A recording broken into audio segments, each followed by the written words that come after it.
So Democratic voters on Tuesday delivered a stinging rebuke to the Joe Manchin, Kyrsten Sinema wing of the party in elections in Pennsylvania and Oregon. In North Carolina, they were ultimately, progressive candidates were ultimately swamped by a tsunami of outside money, but outperformed expectations. David Sirota joins us now to discuss. He has a new piece that is well worth a read on Tuesday night. But the performance of these progressive Democratic candidates in these races against the amount of spending that they were up against, to me was the most, I don't know if I want to use the word surprising. We were just talking, Kurt Schrader, for instance, running out in Oregon. He's long time, Blue Dog chairman. He's been representing Oregon for 20 some years. He cast a deciding vote in the Energy and Commerce Committee to block drug pricing reform legislation going through. I think you guys wrote about this. Then when he was challenged on how much money he gets from Big Pharma, he said, well, what do you want me to do? Defund my campaign? I can't do that. And then Big Pharma put together a super PAC for him, spent more than $1 million on his behalf. All told, he was able to outspend his opponent, Jamie McLeod Skinner, 10-1. In the neighboring district, a crypto-backed candidate spent more than $10 million against Andrea Salinas, a progressive state legislator, and lost that race as well. It's very unusual to see candidates who are paying attention to races and outspending their opponents by 10-1 losing. So what do you think accounted for the results on Tuesday and the ability to push back on so much big money? Well, I think in those two races, one, you had Kurt Schrader casting obviously terrible votes against his own voting base. They were so explicit, so egregious, and he also helped Republicans effectively kill the Build Back Better bill, that in that race, I think you had a situation where the incumbent got so arrogant, thought he could just have his donors buy the election for him, that he ultimately crossed the line. It's sort of the Joe Lieberman line. That's what happened with Joe Lieberman back in 2006 when Joe Lieberman became this outspoken Democrat for George Bush's Iraq War. And a lot of times members of Congress, they can vote against their own party, and if it's low profile enough, they can get away with it. But if they cross that line, the Joe Lieberman line, where it becomes actionable and salient as an electoral issue, they get into trouble. And I think Jamie McLeod Skinner was able to do that. I think in the other race that you mentioned, you had a different kind of situation where a crypto billionaire comes in for a candidate, Carrick Flynn, who almost nobody knows, has almost no profile at all, local profile, against a sitting state representative. So that's a situation, another kind of arrogance. The idea that the donors can come in and just flat out buy an election for a completely unknown. So what I think is encouraging here, taken together, is that we now know there are some lines that candidates probably should try to not cross. Don't just try to dunk on your own voters like Kurt Schrader did. Do it quietly. Right. And maybe if have an actual profile in your district before you run for Congress. And I think the other takeaway may be what I've kind of colloquially referred to as the Al Cecchi lesson. Al Cecchi was this candidate back in the 1990s who ran for California governor, who spent at that time just an absurd amount of money. I think it was $40 or $50 million to run for the Democratic nomination for governor in California. And the amount of money itself became kind of a story, became kind of an issue.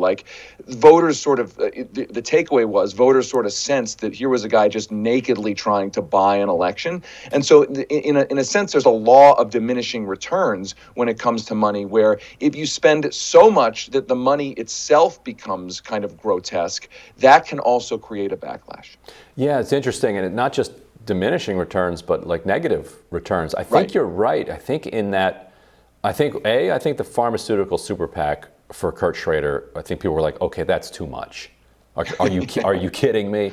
And then with the crypto one, I think they'd have been better off spending $4 million than 10 million. I think you experientially in a House district, if you're living in a House district, a $10 million spend for a candidate. Just because, I mean, it's effectively becomes you can't turn on your computer screen, your television, you can't go anywhere without seeing the ads, and at some point it becomes kind of nauseating. It's like too much.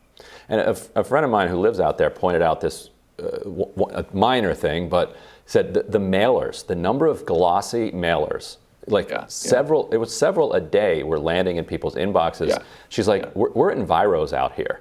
Like everyone out in these parts of Oregon is they're recycling everything, they're composting everything, and then all of a sudden they're just getting inundated with this plastic coated paper with the guy's name on it, and they start to hate the guy. But aside from that, Oregon has, and a lot like Colorado does, has this basically exclusively mailing voting. And she was telling me that in Oregon, people take a lot of pride in doing a little bit of research because now they can do research. You know, you go into a polling place, you know, now that you can bring your phone in there, you can at least Google, but you're like being rushed, like, you know, I don't want to take too much time.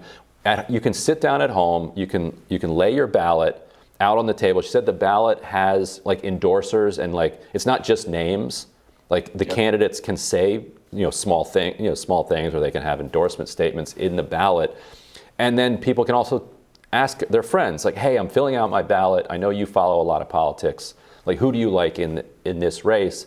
And that type of engagement on a basic voter level makes it very hard for these super PACs then to lie to people and to confuse people, because you're absolutely right. And I can just tell you, I mean, I'm in Colorado, it's a similar situation. And every election time of year, I get inundated with texts from friends saying, hey, what are you doing on this ballot measure? What about this? I haven't heard about this candidate. Who is this candidate here? Right. And the point is that there's a much more organic way of voting because of the vote by mail situation you're talking about, experientially, because you're right, people can sit down in their homes, take their times, click on the internet a little bit, right? I mean, it is different. Now, I do think in a lot of races it is just a name ID game. If you get enough mail, if you get enough, I saw that person, I know they're for X, Y, and Z. So it's not to say that money has no influence, but it is to say I do think there is an argument to be made that the vote by mail system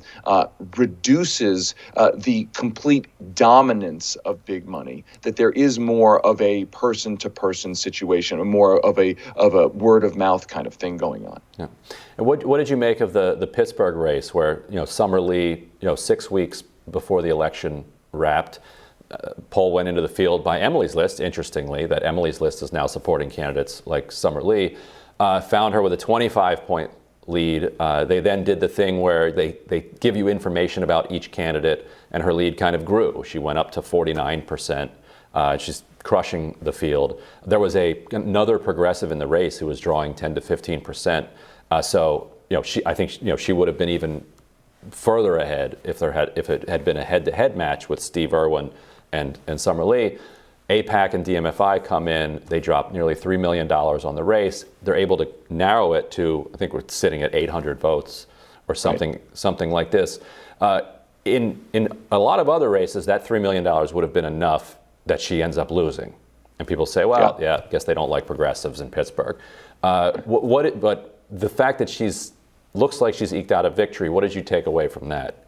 My takeaway from that is that candidates who run for these offices, like a House race, which is a relatively big race, that it's good if progressive candidates are the candidates who have had some experience being elected officials or winning tough races. Summer Lee won a tough race to get into the state legislature in Pennsylvania, which means she had already started doing the kinds of community organizing and building for her campaign. Point being is that I think there's in recent years there's been this idea that you can just drop into a House race and win. And look, AOC, Cori Bush, there are exceptions to the rule. But I think the actual takeaway from the Summer Lee race is that somebody who had already been an elected official, who had been doing that kind of organizing for years, who was known well in her community as an elected representative, it was much harder to scandalize somebody who was already representing the community in the government. Now, I think certainly the money eroded a lot of her lead. But I think had Summer Lee not been a state representative representing that community, had not run campaigns before, you could make the argument that she probably would have lost that race. Oh yeah, I think you're absolutely true. Anyway, David, you're absolutely right. David Sirota, thanks so much for joining us. Thanks for having me. And we'll have more Rising right after this.